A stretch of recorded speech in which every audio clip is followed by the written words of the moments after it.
Good morning everyone. तो आज हम लोग जो है, जैसा कि हम लोग जान रहे हैं कि मैट्रिक एग्जाम का बस अब मात्र 1 से 1.5 महीना ही बचा हुआ है। और इसमें बच्चे नया साल आने के बाद कंफ्यूज होने लगते हैं कि उसको किस तरह से प्रिपेयर किया जाए ताकि उसका सारा सिलेबस जो है फिर से रिवीजन हो जाए। अब बच्चे जो है ऑब्जेक्टिव याद करने जाते हैं तो वो सब्जेक्टिव को इग्नोर करने लगते हैं, और सब्जेक्टिव याद करने जाते हैं तो ऑब्जेक्टिव को इग्नोर करने लगते हैं। तो आज हम लोग जो है कुछ चैप्टर वाइज ऑब्जेक्टिव को देखेंगे, और उस ऑब्जेक्टिव में ही मेन जो पॉइंट होगा उसको हम लोग सब्जेक्टिव में कन्वर्ट करेंगे।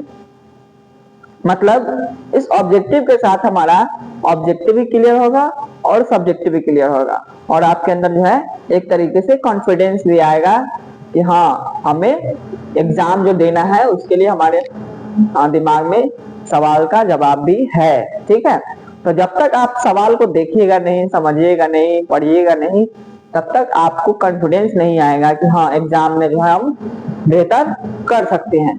अब इसमें बच्चे 2-3 तरह के होते हैं। एक जिसको अच्छा से अच्छा मार्क्स लाना है, एक जिसको पास करना है, और एक जिसको सिर्फ फर्स्ट करना है। तो हम कोशिश करेंगे कि वो तीनों बच्चों को लेकर चले जो अपने अपने जो टारगेट रखे हों वो उसको अचीव कर ले। तो शुरू करते हैं हम लोग पहला टॉपिक से, जिसका, या हम लोग टॉपिक ही बोलेंगे जिसका नाम है पोषण। क्या नाम है? पोषण से। ठीक है, तो पोषण जो है मतलब जय प्रक्रम जो है, चैप्टर का नाम है जय प्रक्रम। उस जय प्रक्रम के पहले टॉपिक, पहले चैप्टर पोषण से शुरू करेंगे। तो सबसे पहले हम लोग समझ लेते हैं कि जय प्रक्रम होता क्या है। तो जय प्रक्रम कहने का मतलब है कि वे सारी क्रियाएं जिनके द्वारा जीव अपना अनुरक्षण करते हैं या जीव अपनी रक्षा करते हैं, वे सारी क्रियाएं जिनके द्वारा जीव अपनी रक्षा करते हैं या जीव की रक्षा होती है, उसे हम क्या कहते हैं? जय प्रक्रम कहते हैं। जय प्रक्रम को इंग्लिश में बोलते हैं लाइफ प्रोसेस। लाइफ प्रोसेस मतलब है कि हमारा जिंदगी जो है या हमारा जो लाइफ है वो क्या हो रहा है? चल रहा है, प्रोसेस में है, चल रहा है। ठीक है, तो जीवन चलने में जो है हमारे शरीर में कुछ महत्वपूर्ण क्रियाएं होती है। वे सारी क्रियाएं जो है क्या कहलाती है? जैव प्रक्रम कहलाती है। जैसे हम सांस ले रहे हैं, सांस छोड़ रहे हैं, हम जो है खाना खा रहे हैं, ठीक है, हम जो है हमारे शरीर में एक जगह से दूसरी जगह खून का, हवा का, ठीक है, जल का परिवहन हो रहा है, और हम अपने शरीर से अपशिष्ट पदार्थ को बाहर निकाल रहे हैं। तो ये सारी क्रिया करना जरूरी है। अगर हम सांस नहीं लेंगे तो क्या जिंदा रह पाएंगे? नहीं, बिल्कुल नहीं। तो सांस लेना भी एक जरूरी क्रिया है जिसको हम लोग श्वसन कहते हैं। क्या कहते हैं? श्वसन कहते हैं, क्योंकि उसमें एक महत्वपूर्ण घटना होती है। ऑक्सीजन के प्रेजेंस में जो होता है, ग्लूकोज जो होता है वह सरलीकरण करके माइटोकॉन्ड्रिया में ऊर्जा देता है हमारे शरीर को, और उसके साथ साथ जो है जल बनता है।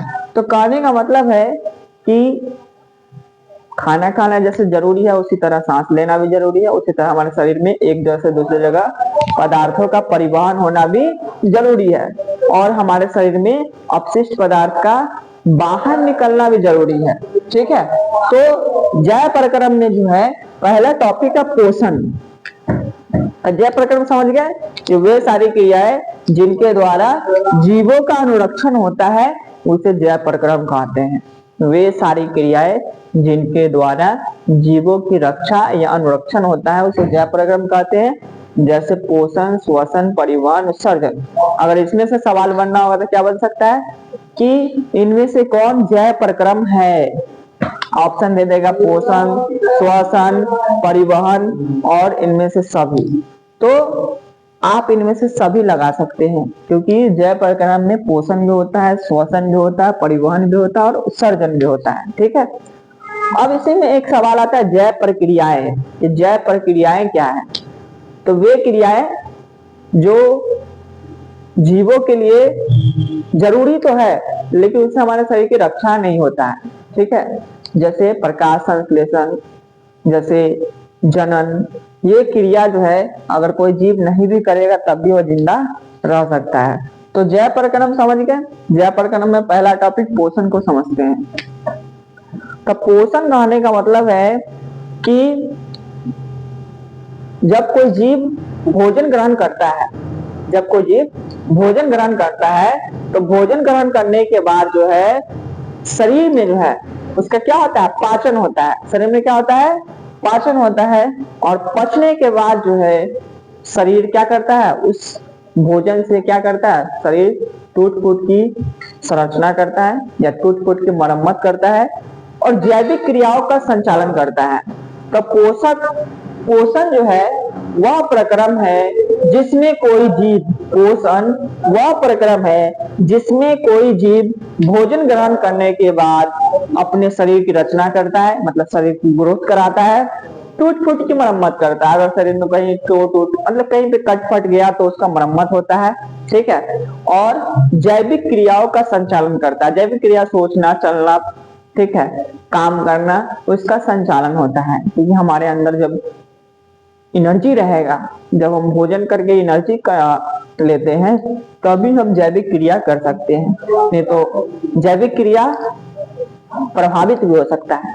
तो कहने का मतलब है कि पोषण एक तरह से क्या है, भोजन से संबंधित है कि भोजन ग्रहण करने के बाद जो है शरीर हमारा क्या करता है, दो तीन क्रिया करता है।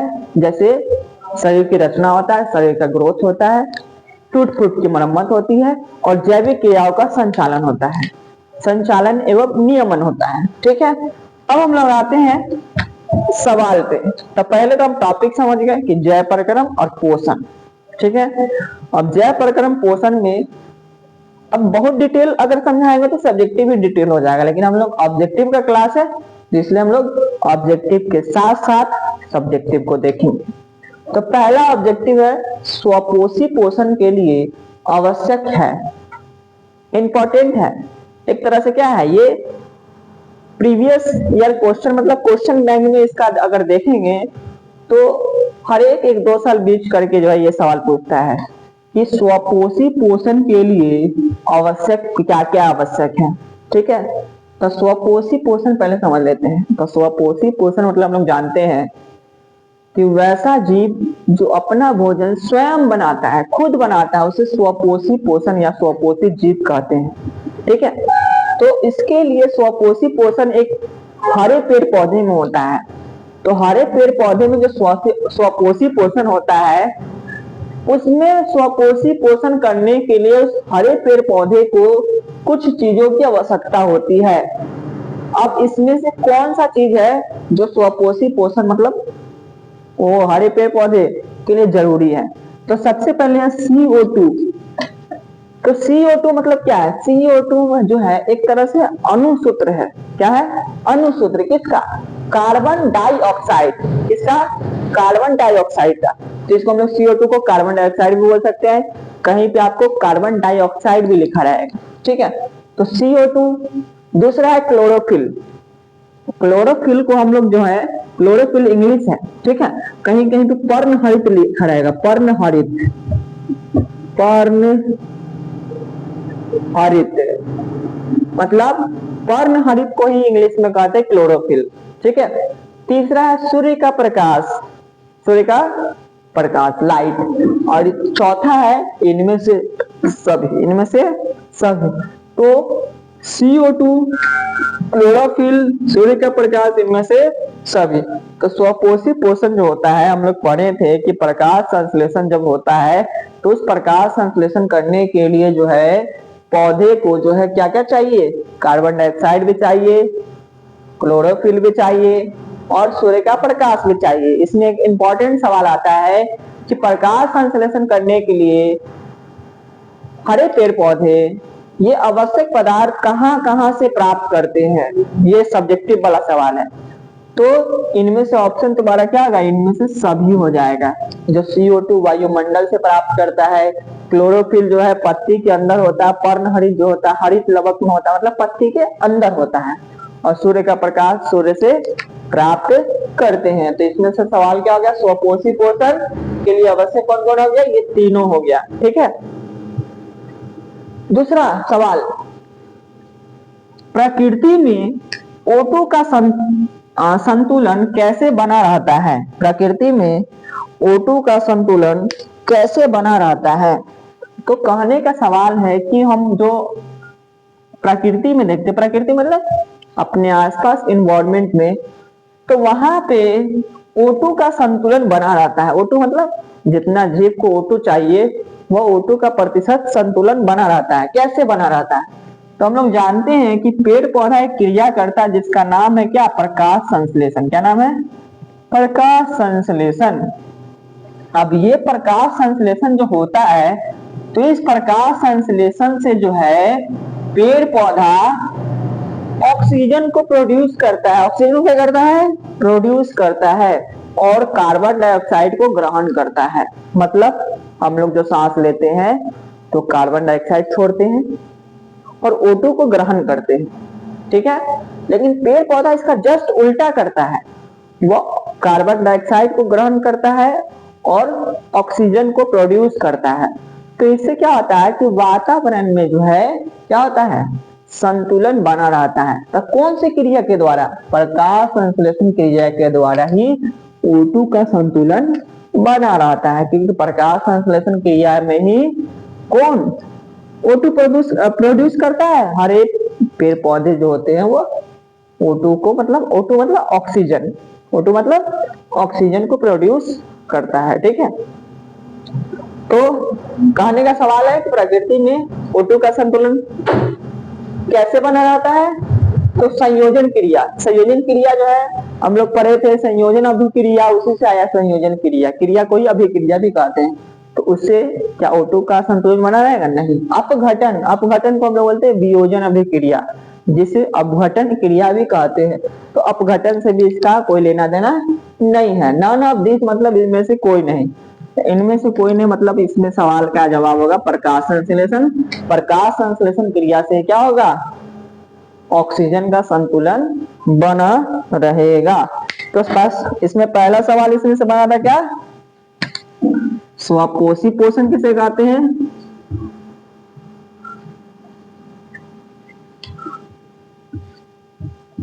अब दूसरा इसमें से सवाल बनेगा प्रकाश संश्लेषण क्या है? प्रकाश संश्लेषण क्या है? तो प्रकाश संश्लेषण हम लोग बहुत छठे से सुन रहे हैं कि प्रकाश संश्लेषण। तो प्रकाश संश्लेषण कहने का मतलब है कि कुछ हरे पेड़ पौधे में या सभी हरे पेड़ पौधे में एक क्रिया होती है जिससे वो अपना भोजन तैयार करता है। क्या करता है? भोजन तैयार करता है। ठीक है, तो प्रकाश संश्लेषण क्या है? पेड़ पौधे में पत्तियों के द्वारा, पेड़ पौधे में पत्तियों में किसकी उपस्थिति में? पर्णहरित की उपस्थिति में। पत्ती में पर्णहरित होता है। ठीक है, हरित लवक के अंदर पर्णहरित की उपस्थिति में सूर्य के प्रकाश, पर्णहरित सूर्य का प्रकाश और क्या, पर्णहरित सूर्य का प्रकाश, कार्बन डाइऑक्साइड, ये तीन चीज, पर्णहरित सूर्य का प्रकाश, कार्बन डाइऑक्साइड, तीनों की उपस्थिति में पेड़ पौधे में पत्ती में भोजन तैयार होता है। क्या तैयार होता है? भोजन तैयार होता है। उस भोजन को हम लोग बोलते हैं क्या? ग्लूकोज। क्या बोलते हैं? ग्लूकोज तैयार होता है। उस ग्लूकोज को ही हम लोग क्या बोलते हैं? उसका भोजन बोलते हैं। मतलब और इसके साथ साथ ऑक्सीजन भी क्या होता है? ऑक्सीजन भी उत्पन्न होता है। इसी क्रिया को प्रकाश संश्लेषण कहते हैं। प्रकाश संश्लेषण को एक बार और समझेंगे कि पेड़ पौधे में पत्तियों के द्वारा पर्णहरित की उपस्थिति में, पर्णहरित सूर्य के प्रकाश की उपस्थिति में ग्लूकोज का क्या करना? संश्लेषण करना। संश्लेषण मतलब होता है निर्माण। संश्लेषण मतलब क्या होता है? निर्माण। तो ग्लूकोज का निर्माण करना या ग्लूकोज का संश्लेषण करना और साथ ही साथ ऑक्सीजन का भी निर्माण करना या उत्पन्न होना क्या कहलाता है? प्रकाश संश्लेषण कहलाता है। तो प्रकाश संश्लेषण अगर ऑब्जेक्टिव में ये भी पूछ सकता है कि प्रकाश संश्लेषण कहाँ होता है? पत्ती मतलब पेड़ में। प्रकाश संश्लेषण पौधे में पत्ती में होता है। कहाँ होता है? पत्ती में होता है, पत्तियां में। ठीक है, पत्तियां में होता है, ठीक है। तो लीफ जो होता है उसमें प्रकाश संश्लेषण होता है, क्योंकि पत्तियां के अंदर ही अधिकांश मात्रा में क्या पाई जाती है, पर्णहरित पाई जाती है। क्या पाई जाती है, पर्णहरित। पता है आप लोग को, अगर हमारे पास भी पर्णहरित होता, हमारे शरीर में भी पर्णहरित होता, तो हम लोग भी क्या होते हैं, धूप में खड़े हो जाते और पानी पी लेते। और पर्णहरित जो है, क्योंकि हमारे शरीर में कार्बन है ही, ऑक्सीजन हम लोग लेते हैं, तो हमारे शरीर में कार्बन डाइऑक्साइड बनता ही है, कार्बन डाइऑक्साइड बनता ही है। सिर्फ हमारे शरीर में अगर पर्णहरित होता, जिसको क्लोरोफिल बोलते हैं, तो हम लोग धूप में खड़े हो जाते, एक गिलास पानी पीते और हमारे शरीर में क्या बन जाता, ग्लूकोज तैयार हो जाता। मतलब हम लोग को बाहर से खाना खाने की जरूरत नहीं पड़ता, ठीक है। तो पर्णहरित जो होता है ना, पर्णहरित प्रकाश संश्लेषण कराने के लिए बहुत जरूरी है, ठीक है। पर्णहरित, हालांकि ये तीनों जरूरी है, कार्बन डाइऑक्साइड, पर्णहरित और जल, तीनों जरूरी है, लेकिन सबसे जरूरी कौन है, पर्णहरित है, ठीक है। तो क्लोरोफिल प्रकाश संश्लेषण कराने के लिए सबसे जरूरी है, ठीक है। अब इसी से मिलता जुलता सवाल आ गया, अब आप लोग इसका खुद जवाब दे सकते हैं। देखिए सवाल क्या है कि प्रकाश संश्लेषण द्वारा किसकी प्राप्ति होती है। प्रकाश संश्लेषण जो क्रिया होता है, प्रकाश संश्लेषण क्या है, क्रिया है, क्या है, क्रिया है। तो इस क्रिया के द्वारा किसकी प्राप्ति होती है, क्या प्राप्त होता है। प्रकाश संश्लेषण अगर पेड़ पौधा में क्रिया होता है तो क्या प्राप्त होता है। तो प्रकाश संश्लेषण जो क्रिया होता है, इसका एक सूत्र होता है, क्या होता है, सूत्र, क्या होता है सूत्र। तो C6 मतलब 6CO2 प्लस 6H2O, एरो ऊपर में क्या, पर्णहरित, नीचे में क्या, सूर्य का प्रकाश,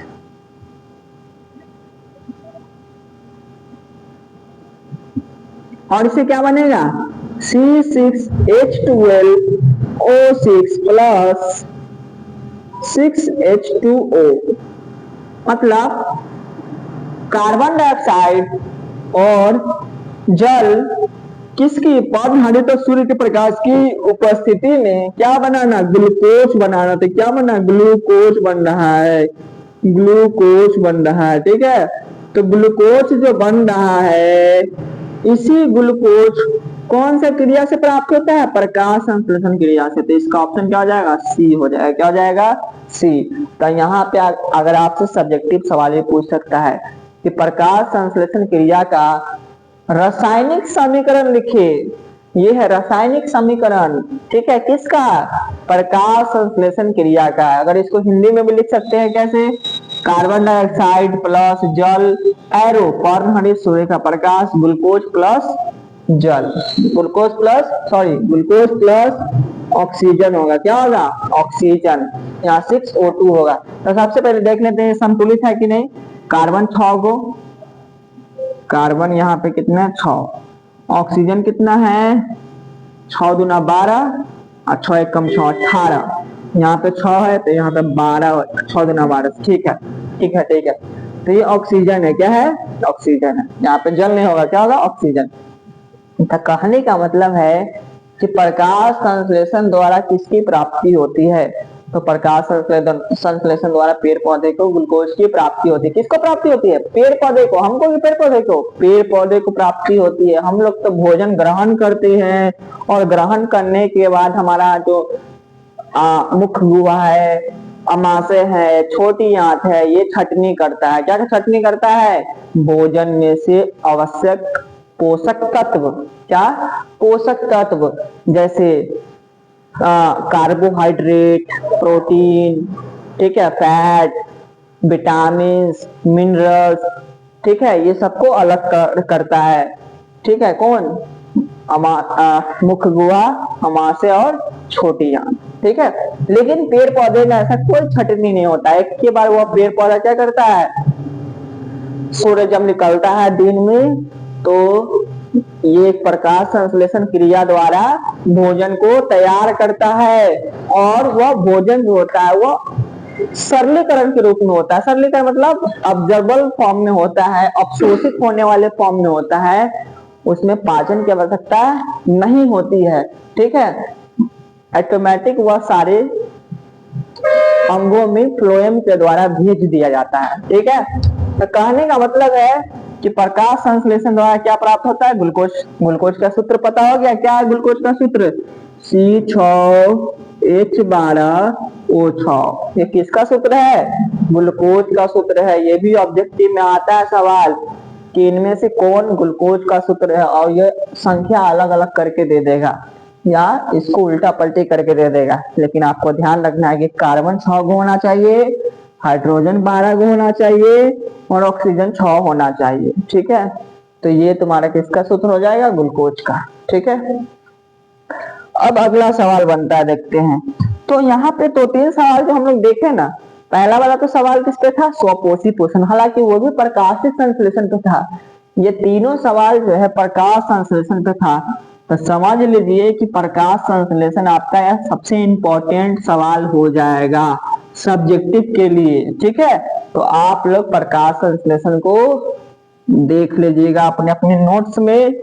ठीक है, अगर नोट्स में नहीं है तो प्रकाश संश्लेषण का परिभाषा आप लोग बुक में से लिख लीजिएगा, या हम बोल रहे हैं उसको भी आप रोक रोक के लिख लीजिएगा कि पेड़ पौधे में पत्तियों द्वारा, ठीक है, पर्णहरित के माध्यम से सूर्य के प्रकाश की उपस्थिति में ग्लूकोज का संश्लेषण करना और साथ ही साथ ऑक्सीजन को मुक्त करना प्रकाश संश्लेषण कहलाता है। और प्रकाश संश्लेषण का ये सूत्र भी नीचे में, मतलब इसका समीकरण भी नीचे में लिख दीजिएगा, तो आराम से आपको 2 नंबर मिल जाएगा। ये नहीं भी लिखिएगा लेकिन परिभाषा भी लिख दीजिएगा तो 2 नंबर आपको, ये 2 नंबर में सवाल आता ही है। ठीक है, बहुत सारा अगर आप प्रीवियस ईयर क्वेश्चन देखिएगा तो 2 नंबर में सवाल आता है। फिर प्रकाश संश्लेषण का सवाल देखिए। प्रकाश संश्लेषण क्रिया में ऑक्सीजन बाहर निकलता है। अब जो है कहता है कि ये तो प्रकाश संश्लेषण क्रिया है जिसमें कार्बन डाइऑक्साइड, जल और पर्णहरित, ये 3 मेन चीज हुआ। ये तो एक माध्यम है, जैसे खाना बनाने के लिए गैस माध्यम कैसे है, उसी तरह पेड़ पौधे में खाना बनाने के लिए सूर्य का प्रकाश माध्यम है। अगर गैस ही नहीं रहेगा, चूल्हे नहीं रहेगा तो खाना बनेगा? नहीं बनेगा। उसी तरह सूर्य का प्रकाश ही नहीं रहेगा तो खाना नहीं बनेगा। इसलिए हम लोग सुनते हैं कि रात में पौधा जो है भोजन तैयार नहीं करता है, लेकिन दिन में भोजन तैयार करता है। रात में पौधा के पास नहीं जाना चाहिए, क्योंकि रात में पौधा जो होता है वह ऑक्सीजन नहीं छोड़ता है, उल्टा कार्बन डाइऑक्साइड छोड़ता है, कार्बन डाइऑक्साइड को बाहर निकालता है। ठीक है, इसलिए हम लोग को मना किया जाता है कि रात में पेड़ के नीचे नहीं सोना चाहिए। ठीक है, क्योंकि रात में पौधा ऑक्सीजन मुक्त नहीं करके कार्बन डाइऑक्साइड को मुक्त करता है। ठीक है, अब ये कार्बन डाइऑक्साइड जो हम लोग छोड़ते हैं तो पेड़ पौधा कैसे ग्रहण कर लेता है? तो पेड़ पौधा का जो पत्ती होता है, क्या पेड़ पौधा का जो पत्ती होता है, उस पत्ती के ऊपर या नीचे, ठीक है, छोटा छोटा छिद्र होता है। क्या होता है? छिद्र होता है, छेद होता है। उस छिद्र को हम लोग बोलते हैं क्या? रंध्र बोलते। क्या बोलते हैं? रंध्र। तो आप लोग का ये भी सवाल आ सकता है कि रंध्र क्या है? रंध्र, रंध्र को इंग्लिश में बोलते हैं स्टोमाटा। स्टोमाटा, ठीक है, स्टोमाटा रंध्र क्या है? तो पत्तियों की सतह पर जो छोटे छोटे छिद्र पाए जाते हैं, उस छिद्र को हम लोग बोलते हैं क्या? रंध्र बोलते हैं। और इस रंध्र को भी जो है ना, जैसे हम लोग का जो मुंह है, ठीक है, शरीर को अंदर भोजन लेने के लिए है, उसी तरह रंध्र इसका क्या है? अंदर क्या लेने के लिए? कार्बन डाइऑक्साइड को लेने के लिए और ऑक्सीजन को बाहर निकालने के लिए। ऑक्सीजन को बाहर निकालने के लिए हम लोग नाक का इस्तेमाल करते हैं बाहर निकालने के लिए कार्बन डाइऑक्साइड का, लेकिन पेड़ पौधे में पत्ती के या तना के ऊपर भी रंध्र पाया जाता है, जिससे क्या निकलता है? ऑक्सीजन निकलता है और कार्बन डाइऑक्साइड ग्रहण होता है। तो रंध्र जो होता है, रंध्र को भी समझ लेते हैं, क्योंकि हम लोग ऑब्जेक्टिव के साथ साथ सब्जेक्टिव भी देख रहे हैं, क्योंकि प्रकाश संश्लेषण में ये भी जरूरी है। तो रंध्र को इंग्लिश में स्टोमाटा कहते हैं। रंध्र क्या है? तो पत्ती की सतह पर जो छोटे छोटे छिद्र पाए जाते हैं, जिसे रंध्र कहते हैं। इसको भी कंट्रोल करता है रंध्र को, कब खुलना है कब बंद होना है। जैसे हमारे मुंह को होठ कंट्रोल करता है, होठ बंद हुआ होठ खुला, उसी तरह इस रंध्र को कंट्रोल करने वाला है जिसका नाम है क्या? गल सॉरी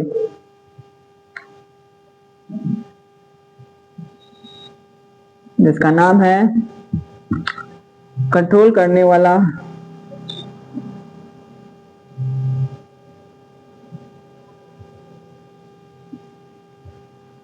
रंध्र को कंट्रोल करने वाला आता है एक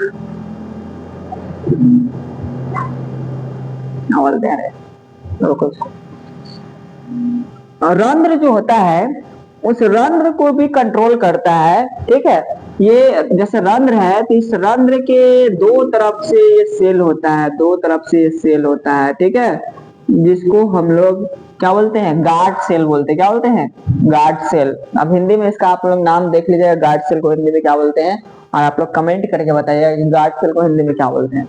तो यहाँ पे सवाल ऑब्जेक्टिव भी बनता है कि रंध्र को कौन नियंत्रित करता है। मुंह को नियंत्रित कौन कर रहा है, होठ। उसी तरह रंध्र को नियंत्रित कौन करेगा, गार्ड सेल। कौन करेगा, गार्ड सेल। ठीक है, तो प्रकाश संश्लेषण जो होता है उसमें एक इंपॉर्टेंट सवाल रंध्र भी हो गया, अब गार्ड सेल भी हो गया। गार्ड सेल क्या है, तो गार्ड सेल वैसा कोशिका है जो रंध्रों के खुलने और बंद होने को नियंत्रित करता है। रंध्रों के खुलने और बंद होने को क्या करता है, नियंत्रित करता है। उसे हम लोग क्या बोलते हैं, गार्ड सेल बोलते हैं। गार्ड सेल को आप लोग हिंदी में देख लीजिएगा। ठीक है, दिमाग में अभी याद नहीं आ रहा हिंदी। ठीक है, तो ये गार्ड सेल जो है, ये रंध्र जो है, इसका एक और काम है क्या करने का, गैसों का विनिमय करने का। क्या करने का, गैसों का विनिमय। मतलब ऑक्सीजन निकालेगा तो कार्बन डाइऑक्साइड को ग्रहण करेगा। मतलब गैस का विनिमय करना, लेन देन किससे, वातावरण से। कार्बन डाइऑक्साइड को ले रहा है तो ऑक्सीजन को निकाल रहा है, किसके द्वारा, रंध्र के द्वारा। तो आई होप आप लोग रंध्र समझ गए होंगे कि पत्तियों की सतह पर जो छोटे छोटे छिद्र पाए जाते हैं जिसे हम लोग रंध्र कहते हैं, रंध्र को गार्ड सेल, गार्ड कोशिका द्वारा नियंत्रित किया जाता है। रंध्र का काम है गैसों का विनिमय करना, कार्बन डाइऑक्साइड को ग्रहण करना और ऑक्सीजन को बाहर निकालना। ठीक है, ऐसे हम लोग किताबी परिभाषा भी होता है और एक समझ के बाद अपने से परिभाषा बनता है। तो परीक्षा में लिखा रहता है कि विद्यार्थी अपने शब्दों में उत्तर दे। तो अगर आपको किताबी भाषा याद होगा तो किताबी भाषा लिख दीजिएगा। अगर आपको अपनी भाषा बना के जैसे हम बोल रहे हैं अगर वैसे याद होगा तो वैसे भी आप लोग इसका आंसर लिख सकते हैं, किसका, रंध्र का या फिर गार्ड सेल का। ठीक है, अब जो है आगे हम लोग बढ़ते हैं। तो आगे जो है सवाल है कि प्रकाश संश्लेषण क्रिया में ऑक्सीजन बाहर निकलता है। तो ऑक्सीजन जो होता है हम लोग जानते हैं कि ऑक्सीजन जो है कहाँ से बनता है भाई, वो तो ऑक्सीजन ले नहीं रहा है लेकिन ऑक्सीजन बनता कहाँ से है, तो जहां से बनेगा वहीं से ना निकलेगा। तो कार्बन डाइऑक्साइड और जल। तो कहने का मतलब कि प्रकाश संश्लेषण क्रिया जो होता है तो इसमें पत्ती जो होता है वह जड़ों से जल को खींचकर मिट्टी में से कहाँ लाता है, पत्ती में लाता है। और पत्ती में जब जल की अधिक मात्रा होती है या पत्ती पर जब सूर्य का प्रकाश पड़ता है तो वह जल जो है टूट कर जो है क्या बनाता है, ऑक्सीजन को मुक्त करता है। हाइड्रोजन ऑक्सीजन दोनों को मुक्त करता है, लेकिन हमारे लिए जरूरी कौन है, ऑक्सीजन है। इसीलिए ऑक्सीजन पर सवाल बनता है कि ऑक्सीजन बाहर किससे निकलता है, तो जल से निकलता है। किससे, जल से निकलता है। जल का सूत्र क्या है, H2O। इसी H2O से जब ये H2O को हीट करता है कौन, सूर्य का प्रकाश गर्म करता है तो H2O टूट कर क्या बनता है, H2+O2। ये आप लोग पढ़े होंगे किसमें, केमिस्ट्री में, वियोजन अभिक्रिया में। वियोजन अभिक्रिया क्या है, एक पदार्थ टूट कर दो या दो से अधिक नए पदार्थ का निर्माण करते हैं, उसे वियोजन अभिक्रिया कहते हैं। तो इसी क्रिया से यह क्या, जल टूटकर ऑक्सीजन को बाहर निकालता है। तो ऑक्सीजन, प्रकाश संश्लेषण क्रिया में ऑक्सीजन किससे बाहर निकलता है, कार्बन डाइऑक्साइड से नहीं। हालांकि कार्बन डाइऑक्साइड में भी ऑक्सीजन है लेकिन ये कार्बन डाइऑक्साइड यूज हो जाता है। ठीक है, ग्लूकोज से नहीं, ग्लूकोज तो बन ही रहा है, वो भी तो बन रहा है। और क्या है, डिप्टियोसोम से। डिप्टियोसोम एक छोटा सा कोशिका का अंग है, डिप्टियोसोम। डिप्टियोजोम या सोम पढ़ते हैं, ठीक है, इंग्लिश में सोम या जोम पढ़ते हैं, सोम को जोम पढ़ते हैं। तो कहने का मतलब है कि जल से क्या निकलता है, ऑक्सीजन निकलता है पत्ती में। अब अगला सवाल है, मैग्नीशियम पाया जाता है, तो सबसे पहले आप लोग बताइए मैग्नीशियम क्या है। मैग्नीशियम क्या है, तो केमिस्ट्री में लोग पढ़े होंगे धातु और अधातु, ठीक है। तो सबसे पहले मैग्नीशियम एक तत्व है, क्या है, तत्व है, और तत्व में मैग्नीशियम एक क्या है, धातु है, क्या है, धातु है, ठीक है। लेकिन यहाँ पे मैग्नीशियम का जो दिया हुआ है, यहाँ पे मैग्नीशियम एक क्या है, मिनरल्स है, क्या है, मिनरल्स। पानी में जो होता है बहुत सारा धातु होता है, बहुत सारा तत्व होता है, ठीक है। तो पानी में जो तत्व पाया जाता है उसको हम लोग मिनरल्स बोलते हैं, क्या बोलते हैं, मिनरल्स, जो हमारे शरीर में क्रिया कराने के लिए या शरीर में हार्मोन्स को बनने के लिए या शरीर में क्रिया कराने के लिए इस मिनरल्स की जरूरत होती है। बहुत सारे मिनरल्स के, जैसे लोहा हो गया, जिसको हम लोग क्या बोलते हैं, आयरन, इंग्लिश में आयरन बोलते समझ जाते हैं, लेकिन लोहा बोलेंगे तो कहेगा शरीर में लोहा पाया जाता है, तो आयरन पाया जाता है हमारे शरीर में, खून के बनने में मतलब एक तरह से काम करता है, इसलिए उसको मिनरल्स बोलते हैं। उसी तरह मैग्नीशियम क्या है, मिनरल्स है। तो मिनरल्स मैग्नीशियम पाया जाता है, कहाँ पाया जाता है भाई, तो मैग्नीशियम जो होता है लाल रक्त कण में नहीं, लाल रक्त कण में तो अभी बोले कि आयरन पाया जाता है, आयरन, लोहा, ठीक है। श्वेत रक्त कण में नहीं, श्वेत रक्त कण में भी नहीं पाया जाता, ये खून है, श्वेत रक्त कण में भी खून का ही एक कण है, ठीक है।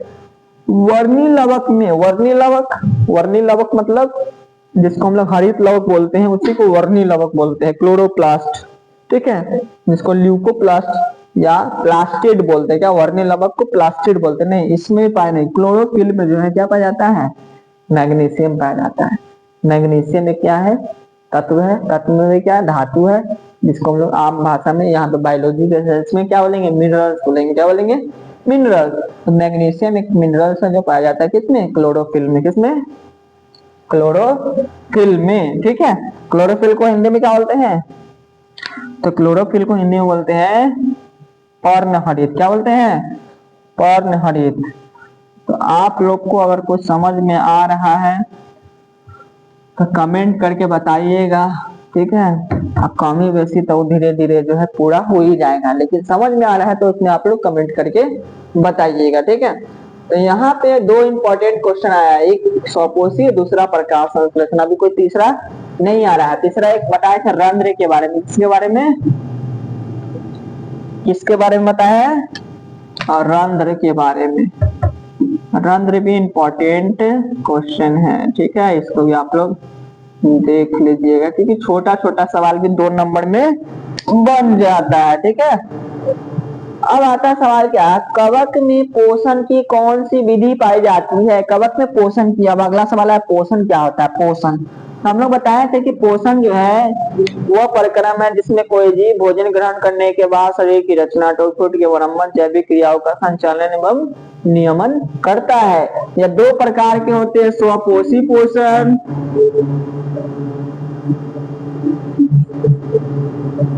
और परपोषी पोषण, परपोषी पोषण, ठीक है।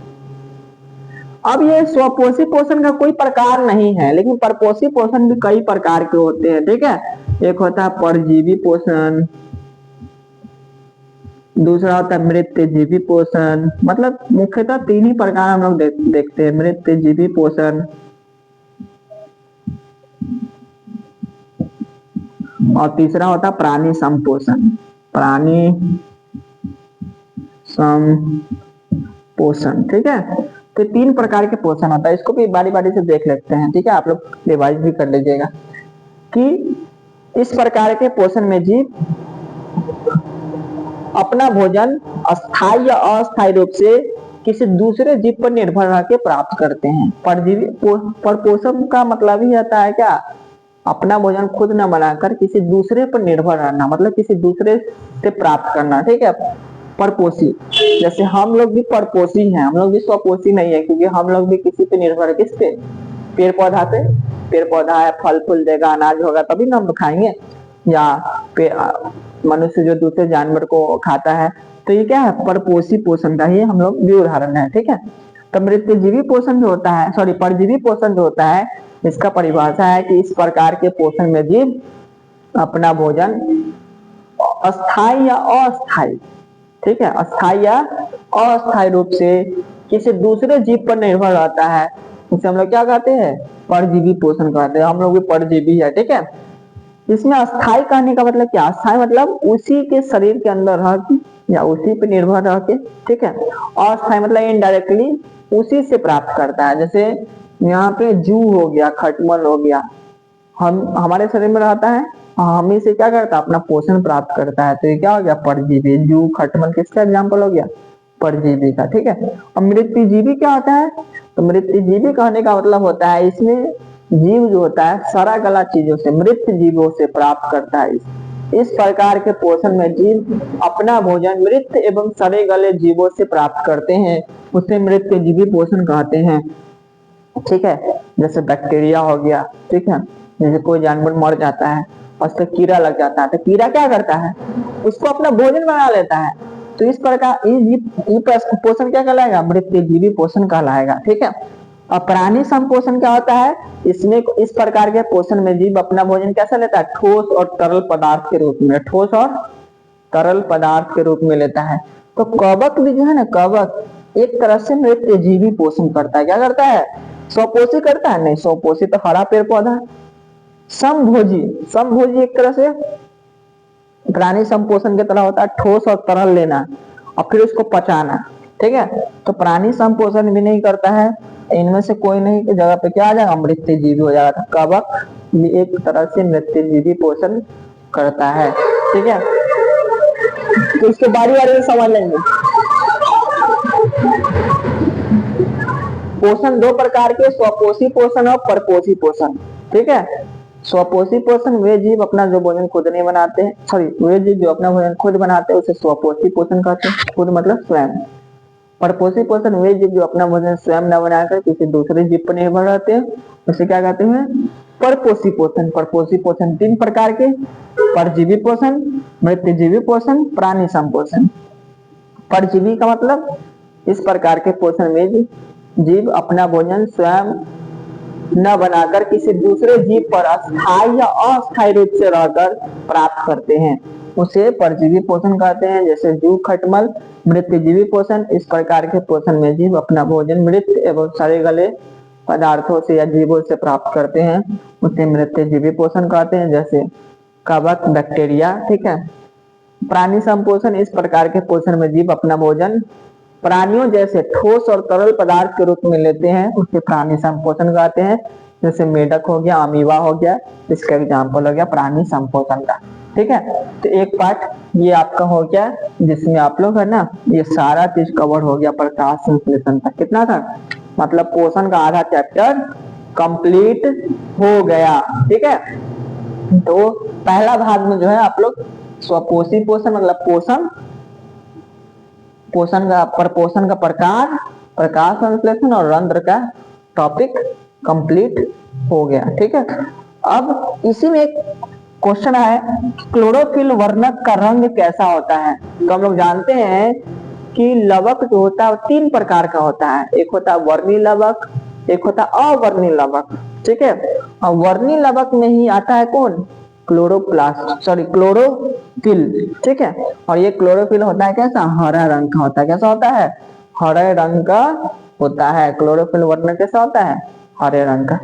तो यहाँ पे आप लोग का पोषण का आधा चैप्टर कंप्लीट हो गया। ठीक है, अब आधा को हम लोग दूसरे पार्ट में देखेंगे।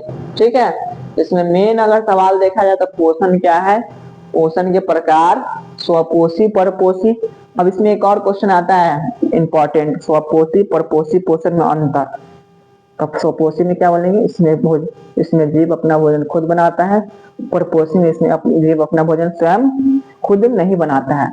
दूसरा, स्वपोषी के लिए सूर्य का प्रकाश, जल और कार्बन डाइऑक्साइड की या क्लोरोफिल की आवश्यकता होती है, परपोषी को इस चीज को आवश्यकता नहीं होती है। ठीक है, तीसरा, स्वपोषी में पाचन की आवश्यकता नहीं होती है, परपोषी में पाचन की आवश्यकता होती है। ठीक है, तो अंतर भी आप लोग देख लीजिएगा। तो ये आपका जो है पहला भाग है, इसको देखिएगा। कुछ फास्ट भी होगा, इसमें आप लोग इसको स्लो करके भी और फास्ट करके भी देख सकते हैं, स्पीड में। ठीक है, स्पीड में आता है सेटिंग में, उसको आप लोग स्लो या फास्ट करके भी देख सकते हैं। ठीक है, पहला वीडियो है, कोशिश करेंगे अगले टाइम से और धीरे से आराम से समझाने का कोशिश करेंगे।